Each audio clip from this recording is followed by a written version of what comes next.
निफ्टीची closing 22,212ला झालेली आहे. तर आपल्याला पुढील आठवड्यात कोणत्या लेवलला बाय करायचं आहे ते आपण या व्हिडिओमधून पाहणार आहोत.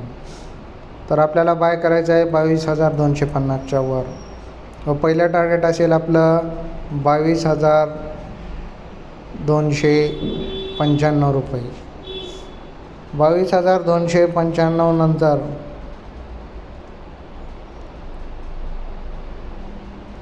आपल्याला 22,351 हे लेवल वरच्या दिशेने दिसतील व आपलं स्टॉप लॉस जे असेल 22,178.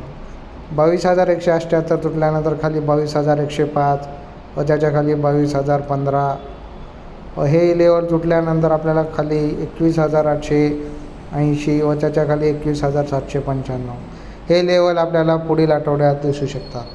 तरी सर्वांनी या लेवलनुसार काम करावे. चॅनलला लाईक व सबस्क्राईब करावे. धन्यवाद.